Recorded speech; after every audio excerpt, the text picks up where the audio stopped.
Sorry, I'm just trying to get this. I'm driving, so trying to get this right for you guys. What's up? Fire Chicken here. So I run this thing. I run a Scrapyard GoPro. I assume that there's probably people that are subscribed to this channel that aren't subscribed to Streetbeefs Scrapyard. So that's kind of why I make separate videos. Basically to appeal to a different audience, but try to push people over to the Scrapyard, the Streetbeefs Scrapyard Facebook or YouTube channel. Sorry, but hey, join the Facebook group too. Anyway, got a couple people watching. Hey, if when you get in here, give this video a thumbs up. I like to keep track of how many people are watching. It helps me out as a YouTuber. So let's talk about some fights coming up. We got our December 11th event coming up. We got a heavyweight MMA title. First time that belt is going to be fought for. So we got Terrifier versus Morningstar on that one. First ever Scrapyard MMA champion heavyweight will be crowned. So I'm definitely excited about that.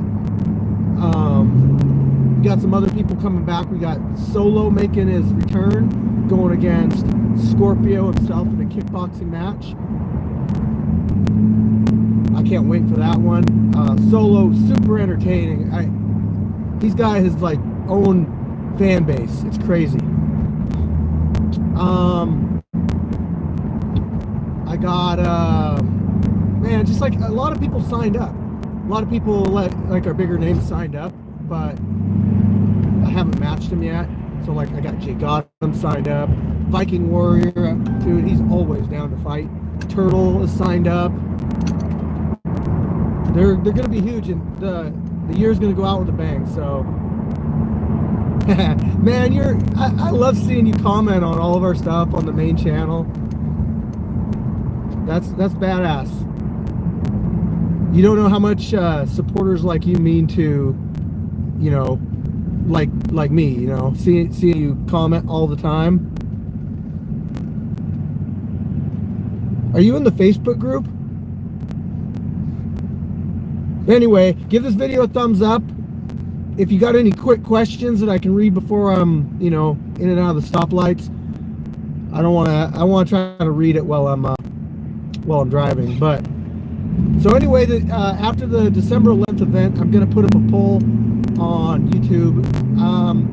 Possibly on, I think I'm just gonna do it on my main channel on Streetbeefs Scrapyard, but I'm trying to get Fighter of the Year. So I'll put a list of 5 fighters who were nominated and fit the criteria to be Fighter of the Year. And you guys on YouTube will vote for them. So 1 out of 5. Last year, 2020, we had a Fighter of the Year was Gash. So unfortunately, Gash cannot be Fighter of the Year again. But we do have a fresh batch of fighters that are ready to be crowned Fighter of the Year. So, and what I'm gonna end up doing on that, guys, is I'll make a video and I'll go over the accolades or reasoning why I feel that these fighters that were nominated. I mean, you don't have a whole fight group like ours with all these different fighters and then somebody get nominated for no reason. There's got to be a reason. So I'm going to go over those reasons. Some of them are going to be pretty obvious. I mean, let's be honest. We got people like Jay Gotham, Viking Warrior, Turtle, and they've all, you know, been nominated. I've got probably about 10 to 15 that have been nominated. And then on the Facebook group, what I'll do is I'll make a post up on there with all the names, and I'll take like the top, or I will take the top 5 out of all of those names. Those will be the ones that go on YouTube to get voted for. They'll get a permanent spot on the wall. So currently we just have, like I said, Gash. Now, this isn't performance based, everybody. This is based on popularity. I mean, yeah, popularity. That's what this is all based off of. Based off of what the fans want.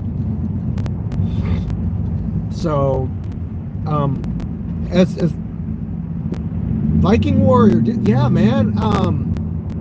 So last year, I'll tell you that the winner was almost Jay Gotham. But, and hey, Jay Gotham, perfectly good example of what it takes to be fighter of the year. And then back to Viking Warrior. I mean, he fought with us in Virginia. He fought fair play. He captured the 185-pound boxing title, defended it multiple times, and then just recently captured the 170-pound MMA title. He's on the Wall of Fame. At one point,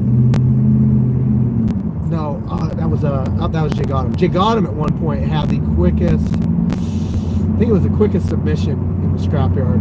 Yeah, it was the quickest submission. So he's been on the quickest, the fastest part of the wall there.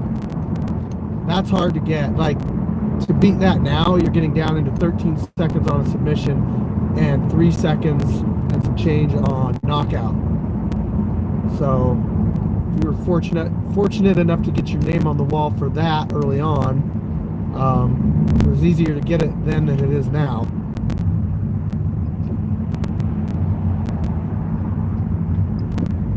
You guys got any questions? I got a few people in here.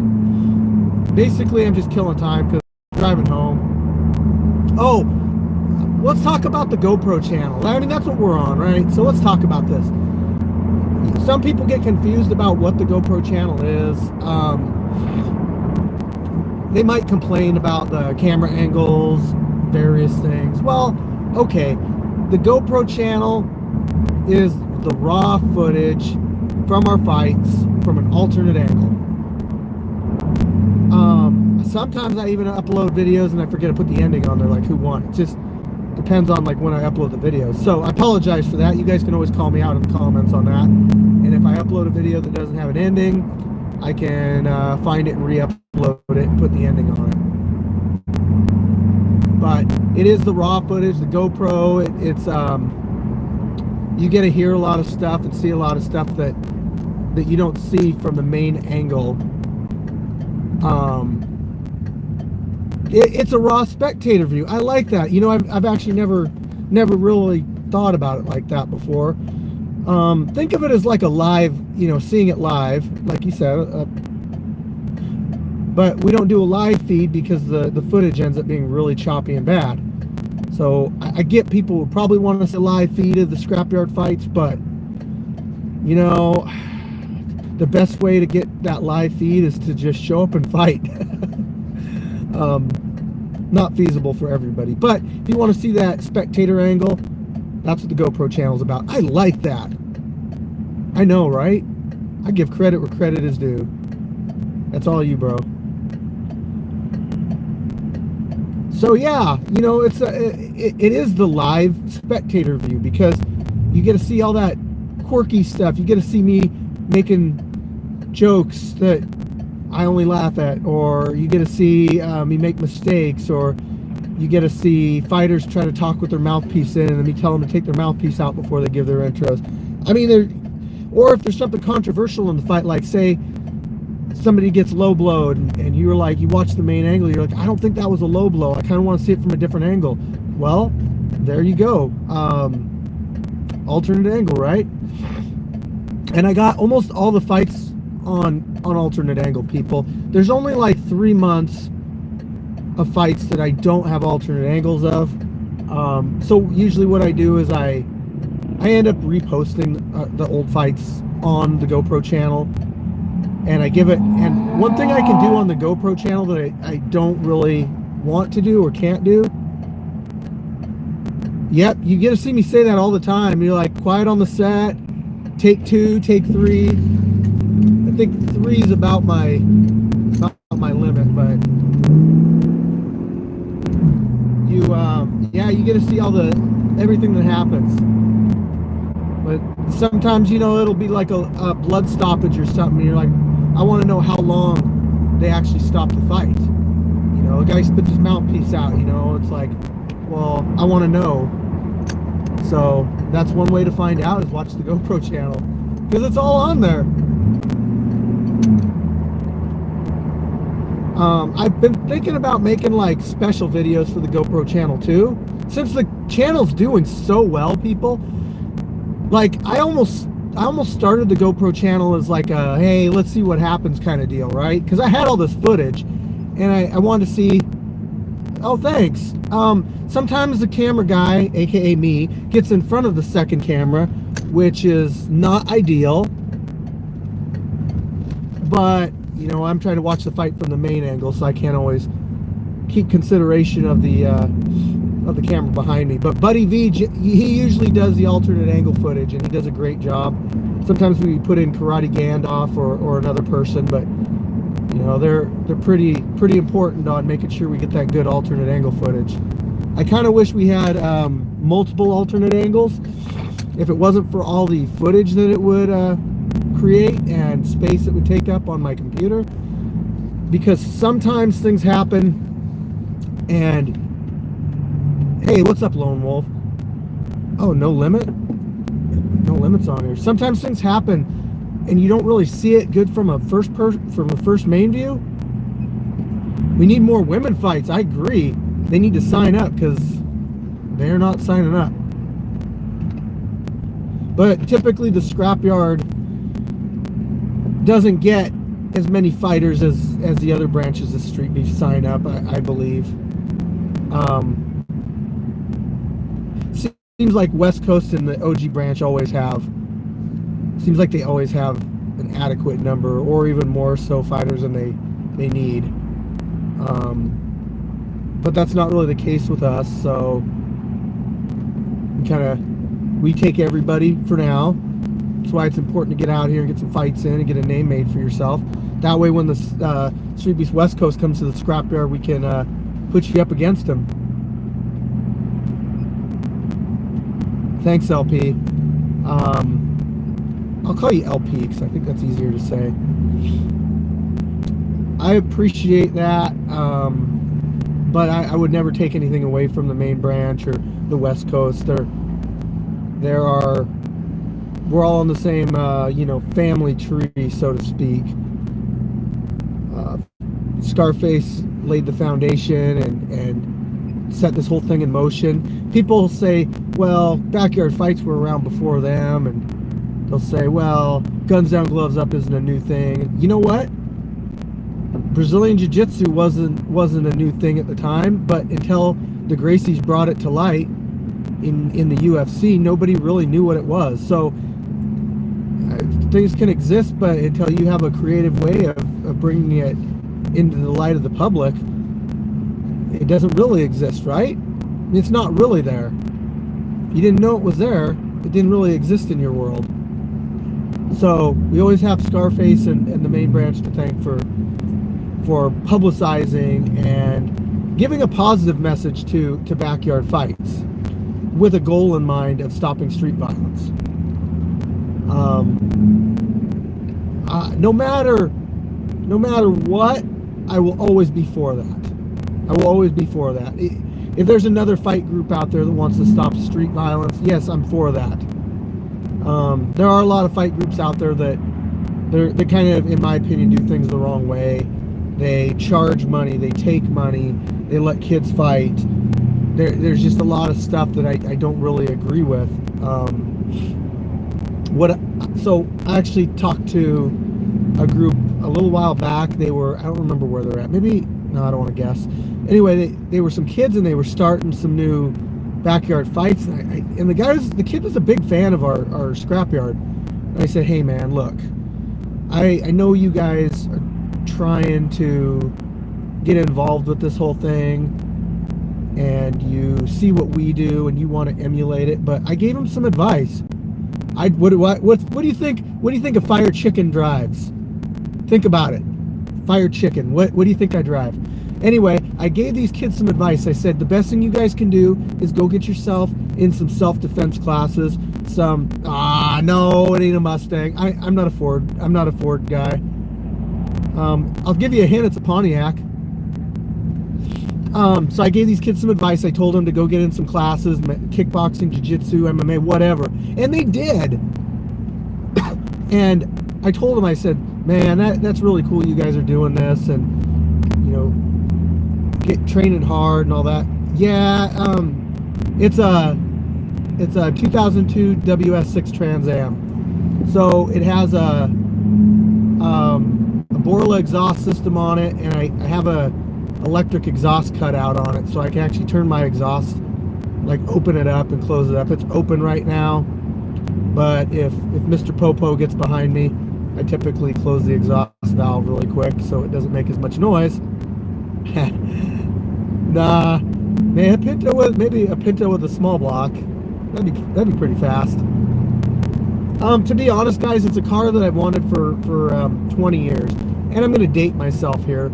When I was in high school, this car came out, and I love the way it looked, everything about it, the engine in it. It's a 5.7, the LS1. Loved everything about it, and I wanted one really bad, but I couldn't afford one, not at like 17, 18 years old. And then when I got out of high school, I went to look for one, and there weren't any around because they were out of production for 2 years. So it wasn't until about 4 or 5 months ago that my daily driver's it's a 2009 Cobalt SS, one of the turbo cars. It's actually faster than this car. It has a little 2-liter with a turbo, and it's making 24 pounds of boost. But anyway, I broke the clutch line in it, the throwout bearing, I should say. And I needed a car. I needed one. I got online. I looked for the most practical, fuel-efficient car I could think of, and I typed in Trans Am. Just kidding. I did type in Trans Am, and it's not fuel-efficient or practical at all. But I smile when I drive it, and that's what I'm going for here. So, fulfilling that dream car. I called it my affordable dream car I always wanted. But the name Fire Chicken, so we'll go back on this. The reason my name is Fire Chicken is because my first car was a 76 Pontiac Firebird Esprit, Pontiac 400. I got that car when I was 15 years old. I saved up for it. My dad put in some money on it. I drove that thing all the way through high school. I did a little bit of work to it here and there. I ended up dropping a Pontiac 428 in it. There's the Popo. We're going to turn the exhaust off now. He's right next to me. So, exhaust is shut. He's not jumping behind me. Good. All right. Back to my story here, guys. So I was 16, 15 years old. I had my Pontiac Firebird 400. I ended up putting a 428 in it. Sounded great. In fact, if you look up, man, that's what's cool about this channel, guys. This was originally my personal channel. So what I originally used my personal channel for was, well, uploading personal stuff. Bench press videos, car videos. So if you look through my channel, you will find it. My 76 Firebird with the 428 in it, doing a nice smoky burnout. I got another video of the engine running, and that's pretty much all the footage I have of it, guys. So I had that car up until I was, after I was 21. I ended up selling it. But before I sold it, I got myself an 86 Firebird with a 305 and a 5-speed. Okay. That car I paid $900 for that car. It had a really nice paint job on it. It was not fast, but it was fun to drive because it was a 5-speed. I did like that car a lot, but one of the things I always wanted was, like I said, the 2002 WS6 Trans Am. That's what I wanted. Well, I ended up finding another third generation car. Third generation's 82 to 92 Firebirds and Camaros. So I ended up finding an 84 that somebody swapped a 2002 WS6 Trans Am LS1 and the 6-speed into. They swapped all that stuff into this car, into an 84. And so I flew down to El Segundo, California with my wife, and I bought it. We drove to Disneyland, spent a couple days down in Anaheim, had a good time, and I drove like I don't know how many miles, 18 hours, but I'm not sure how many miles. I drove it all the way back up to Washington State, and I drove that car for years. After that, I ended up getting rid of my 86 Firebird, because I didn't really need to. And I still have my 84. That one, I did a lot of engine work too. It makes probably around 440 horsepower to the rear tires. It has a Ford 9-inch rear end. But it needs some computer tuning stuff done. It's an 84 with the same engine that this has in it.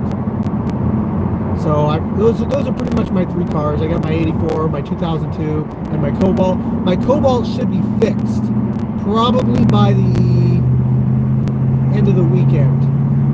Yeah, I should be able to pick it up Sunday, hopefully, if everything goes good. I bought the parts for it, and brought the parts to my mechanic. We'll see how it goes. I do miss driving that car. Don't get me wrong, I love this car a lot. I really do. I love the look of it, I love the sound of it, but I don't want this car to, I don't want to put too many miles on it, drive it into the ground. It's in really good shape. And the other one is, it's got better, it handles a lot better, it brakes better. Hey, thanks for stopping in. Appreciate you joining in on the chat. So there's just a lot of stuff about that 2009 Cobalt that I really do like. If you, I know people think of Cobalts as like throwaway cars, but if you're not familiar with the 2009 turbo cars, you really have to look those up. They're one of those sleeper cars that not a lot of people know about. If you're familiar with the Nürburgring, which is, I believe it's in Germany, and it's a racetrack. It held the record for front-wheel drive on the Nürburgring for years. And I'm probably making with that car about 320 to the tires and about 370 foot-pounds of torque. So it, with that lightweight frame and everything, it scoots along pretty good. But I'll be excited to get that one back. We need to find a place to store this one for the winter time, and springtime rolls around, I'll go back to driving this one. But fight's coming up, and I know there's some people in here. Hey, really quick, if you wouldn't mind, give this video a thumbs up. I like talking to the audience, people that watch our fights. So no, I'm actually not a mechanic. I just I've worked on my own stuff for years. It's just with this the mechanic. I say my mechanic because he takes care of things that I don't want to do. I don't have a lift, and I don't want to pull the transmission and the engine and everything out of the Cobalt, so I have him do it. But I'm mechanically inclined, I will say that. My job that I have, my 9-to-5 job, we're time hustling. What's up? Man, you guys got to do more Scrapyard fights on your channel. And you got to also get a hold of me and ask me what videos you should review.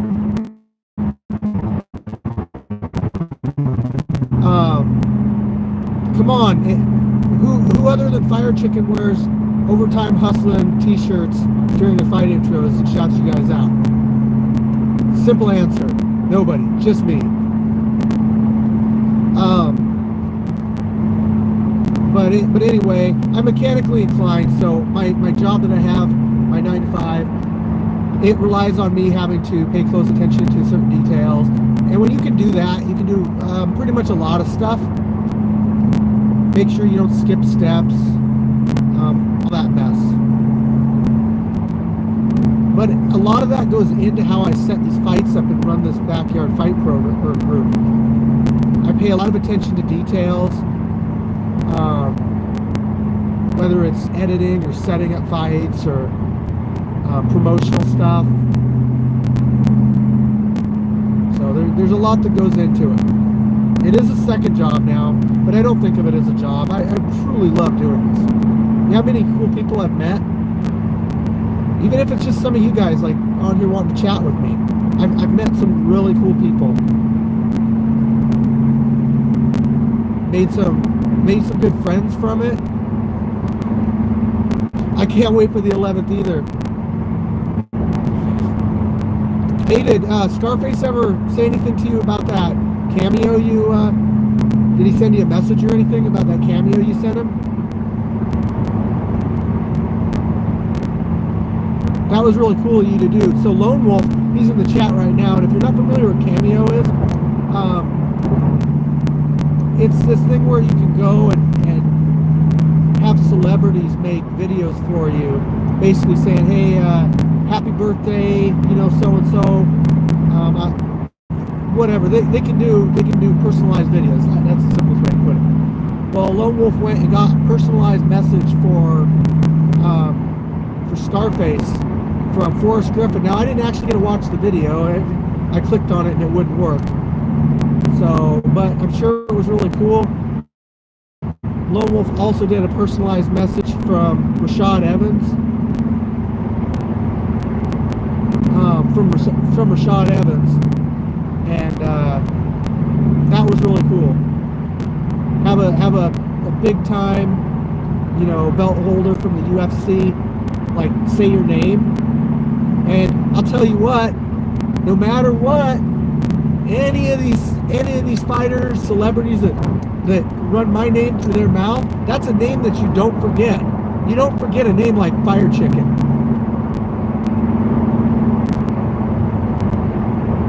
I mean, if it was like Bonesaw or something, maybe that would be different. But yeah, it's hard to forget a Fire Chicken.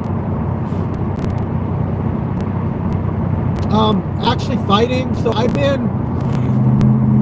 was actually thinking about this today. I started training for martial arts training at an actual gym in 2004. But I mean, my dad had me watching boxing and UFC when I was a kid. I did a boxing match when I was 9. But as far as formal training goes, that was 2004. I trained for years. I wanted to be ready. I don't like to go into matches where I don't think I'm ready. So I like to have a lot of time to prepare for fights. That way, I bring my A game, and I can't blame it on, well, I didn't have enough time to train, or this, that, or the other. That way, it's my fault. I'm the reason I lost. Or won. So, I started in 04. I had my first MMA fight in 2009. It was what you call a smoker show. So a smoker show is where your coach brings you out to, say, like a bar or a gym or something, and there's some other coaches with some other fighters out there, and you're all standing around in a circle, and they get your weights and everything, and they say, okay, you're fighting Bonesaw over there, Fire Chicken versus Bonesaw. So that's it, you know. You don't got time to like look up your opponent or really find out anything about him. You just get in the ring and do it. That's what Streetbeefs is. You get in the ring and you do it. You don't get a chance to like really. I guess if they got fights in the Streetbeefs, you can look them up. But you know, for the most part, I don't think people are really doing that at the fights. I think they're just kind of fighting whoever.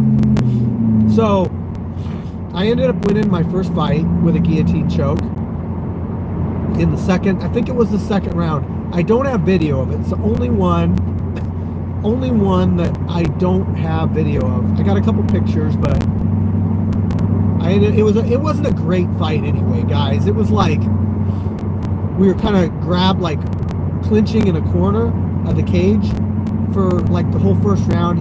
I think he took me down. Couldn't really do anything. Maybe I tried for a submission. I don't honestly remember. I just remember he tried for a takedown in the second round, and I went for a guillotine choke and I got him. My second fight, I was supposed to go up against this guy named Jason Baker. I remember I was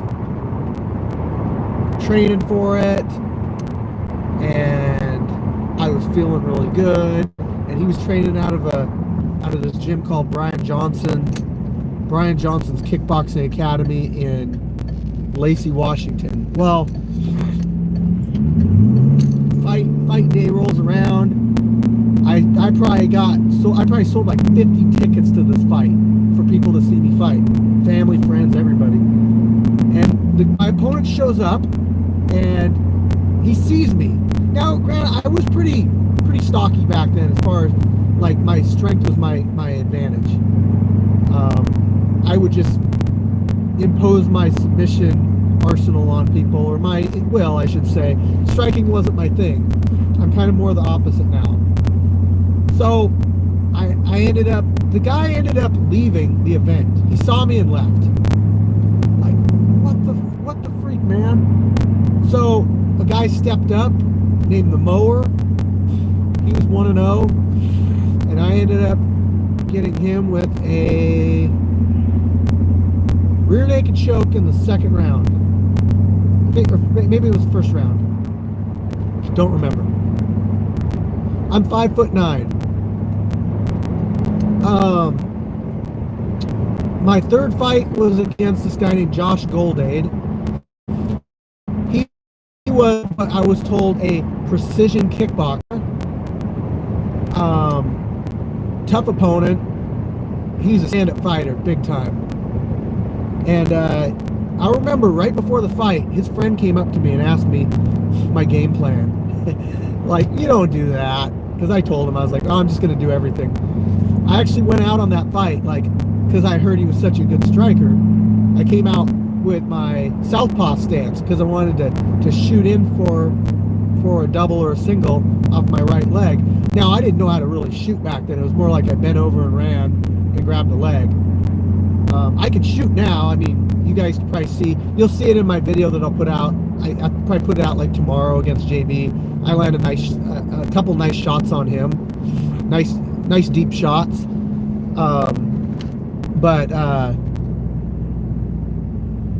Yeah, so I ended up just breaking his will. In fact, after the first round, my corner, pro fighter now, he told me, he's like, I want you to turn around, I want you to look at your opponent. And he said, I want you to shake your head and smile. I was like, what? It's like, all right. So I did it, right? And my opponent looked at me, turned to his opponent, and said, I want out. And his coach is like, no. So I went out there, I smothered him some more in the second round, and he refused to get up for the third round. He quit. He just quit. He wouldn't get up. It's a little harder to quit in an MMA match, sanctioned fighting, because I get it with like the backyard fight stuff. You don't want to risk too much injury, but you know, in a sanctioned fight, it's a little bit, you got more pride on the line. So my fourth MMA fight was a title fight. That guy's name was, I can't remember his name. Yeah, I can't remember his name. But anyway, I kept trying to take him down. I ended up standing with him for like 3 rounds. Fourth round, I remember I shot in for just a weak takedown, and I didn't have any energy left. I was like a 1 to 2 round fighter, and you had me in the 4th round. and he ended up getting, I wanted out. It was like a farmer choke. It wasn't like a really great submission, but I was so depleted of oxygen that I couldn't really fight it, and I was done. He totally beat me on cardio. Maybe it was just that takedown defense. I don't remember. Brett Lucero, that was his name. It's the last MMA fight I ever did. After that, I got into coaching wrestling because I wanted to learn more about wrestling, and I put my kids in wrestling. I did submission grappling matches. I did a few of those. I won all those. I've only lost one match ever, and that was that title fight. Yep, and that was a 170-pound MMA. I always fought at 170, but now I fight at 185 because I don't want to cut weight. That, and I'm 38 years old. I like food, so. If you guys are still in here, give this video a thumbs up really quick to let me know you saw it and you liked it. If you like these stories with Fire Chicken and hearing about how the Scrapyard started, my past with fights and all that. My past actually started because I got bullied a lot as a kid growing up, and I got in a lot of fights, and never lost a fight. Of course, I wouldn't look for fights. I would wait until people were picking on me or someone else, and then I would finish the fight. But I never went looking for fights because I was never the bully. I was always the one that got bullied. Maybe that's why I still don't like confrontation a whole lot. Maybe because I don't want to be put in a situation where I could potentially really hurt somebody. But I also, every time I'd get into one of those confrontations or street fights, I would get a big surge of adrenaline. It was almost addictive. Like having that adrenaline feeling, it makes you feel alive. But yeah, I ended up getting in fights, all the way through high school, and it wasn't until I walked by a martial arts gym when I was 20 years old, 20, 21, and I decided that I need to learn some real stuff. And that also gave me a different outlook on fighting. And then when I met my boxing coach, Pate, that gave me another outlook on fighting, how to just stay calm. Now you guys see me do boxing matches every once in a while. I don't do them very often because those are something that I feel like I need to be in peak physical shape for. With the grappling, you see me do that every month because I feel like I'm at a high enough level that I can let my experience kind of carry me through it. Yeah, hey, man, sizes. You know what? You're right on one thing. Intimidation factor. I'll tell you what. You don't gotta be. Okay, look. You look at some UFC fighters, and they're really unassuming, right? Stephen Wonderboy Thompson. I mean, they just don't look menacing at all. But they have that dangerous ability that they could kill somebody pretty easily. Like jiu-jitsu, some jiu-jitsu. You don't understand how easy it is to end somebody's life with jiu-jitsu. You just put a choke on and never let go. I feel it's more dangerous than striking. But anyway,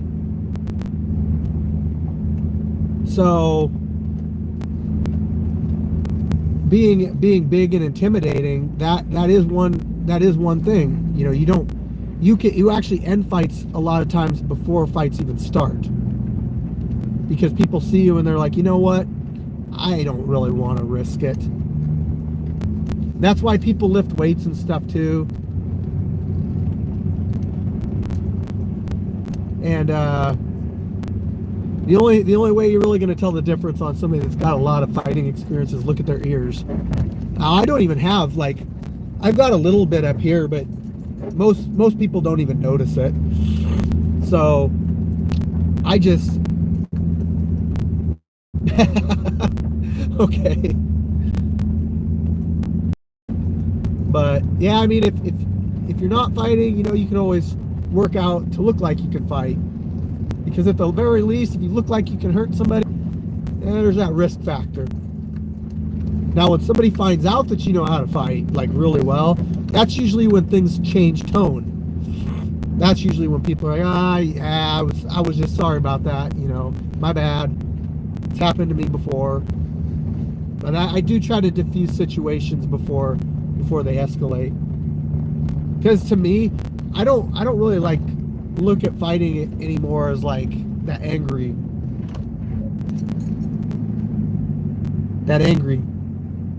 way anymore. I look at it more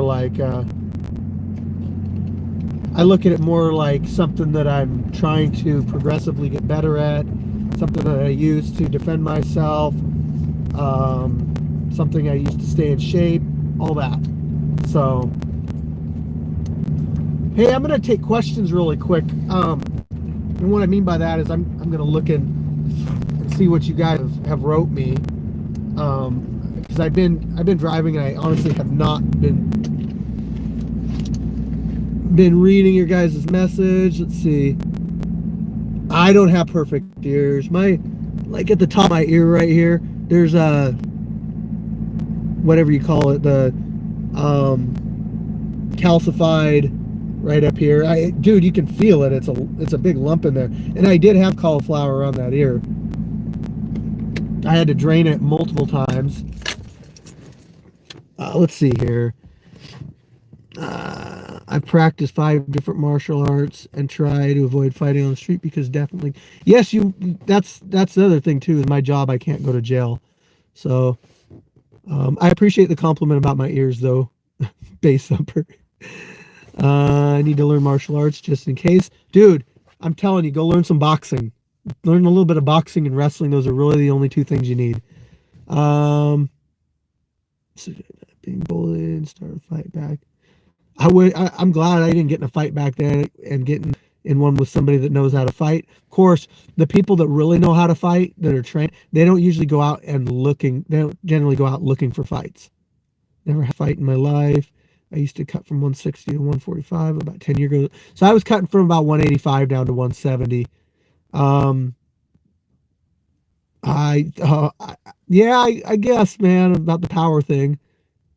I think the precision and speed is what makes up for power and timing. Precision and timing.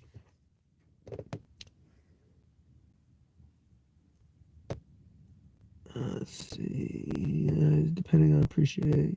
No display just showed. It just throws off people. Your hands are down. You should keep them up though. So yeah, with no limit with fighting, you should keep your hands up. Granted, in MMA, you can get away with it a little bit more because you're outside, you're outside punching range a lot of times, but kicks can make up some distance. I mean, everybody gets caught eventually when they leave their hands down, even like Anderson Silva.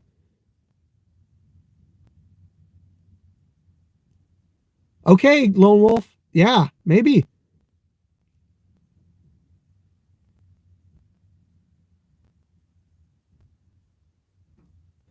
You two surprised me the first time you fight, just like Rest of One did.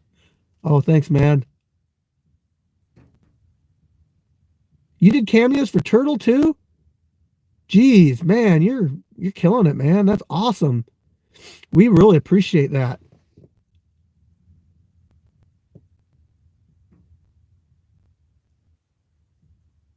Yeah, I always try to stick up for the fighters too, LP. They don't understand what we go through, getting in the ring and all that stuff. So I really appreciate that.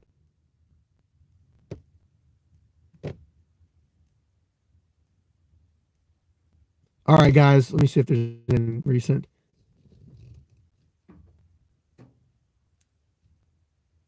Oh, you're correctional officer. That's cool. That's a job that you need to. I feel you really need to learn some martial arts, have some martial arts, but also size and all that stuff really plays in there too. Um, so I gotta go, guys. Man, it actually took longer to get home than I thought it did. 45 minutes. So you can kind of look, guys. You can see the scrapyard back there. It's this. It's a Streetbeefs scrapyard. You don't have to act hard. Sasquatch's backyard. Right there. And in about 10 days, you're going to see it again. If you guys want to see all the alternate angles, the day after the fights, go to Streetbeefs Scrapyard and click the join button. I get it, it's $2.99 a month, but you get a lot of exclusive content and you get to see all the fights the day after. Now, if you go to that channel and you're on an iPhone and you don't see that join button, well, what it means is you are on an iPhone. So you got to get on a computer or an Android. But yes, I always put all the fights out, the alternate angle of them, unedited, the day after. That's why I have all this. That's why I have all this footage, guys, and that's what the GoPro channel is for, so that I can put that footage on the GoPro channel, and get it out, get that alternate angle out to the public for free, and not flood the my main channel with the same fights. So. Yeah, anyway, check out that join button. It's not too much. You got to get the $2.99 one, the $1.99 one. Sometimes you get fights early, the edited ones, if you do the $2.99 or I think it's $1.99. Anyway, you want early access is what you want. But I give you guys little belts, like a white belt, a blue belt, a purple belt, a brown belt. And then I'm not even going to say what's up after that because nobody's got it yet. So I don't want to spoil anything, but for your progression, your time that you are a member of that, you get a belt. And to be honest, it's like the cost of an energy drink every month, everybody. Like I can't even get a gallon of gas for any of my cars. 1 gallon of gas costs more than that monthly membership does. You support the channel, you support me, you support the fighters by donating and getting them stuff that we're constantly trying to improve on our channel. I mean, we're getting heavy bags, we're getting all sorts of stuff. So I appreciate your donations. I appreciate you guys just being subscribers and commenting on our stuff. That means so much. Not everybody can be, not everybody can donate and all that stuff, but I appreciate the ones that can. And I also really appreciate everybody that supports us in any way, that gives our videos thumbs up, that shares our videos, that engages in conversations, whatever. OE, got that OE. Oh yeah. So it's worth checking out, guys. I try to keep you guys happy that are members of that, because it does cost you guys some money, and I just feel like, well, anytime I can give you guys something, I try to. I've actually done raffles on there before. I gave away a pair of boxing gloves.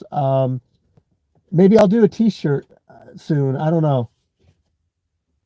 You know what? I might do a t-shirt on. I might make a video that is, if I can get like one of my videos, if I can get to like I'll make a goal, and then I'll do a video or something. I'll send out a t-shirt to somebody through the mail.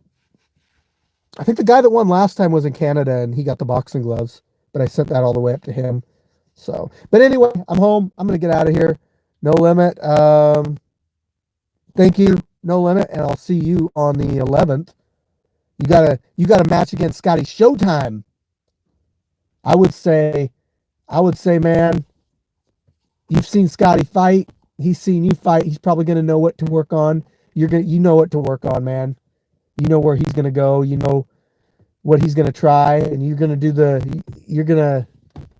same to him. So anyway, with that said, fire chicken out. Catch you guys on the next Kicking It with Chicken on the main channel. Peace out.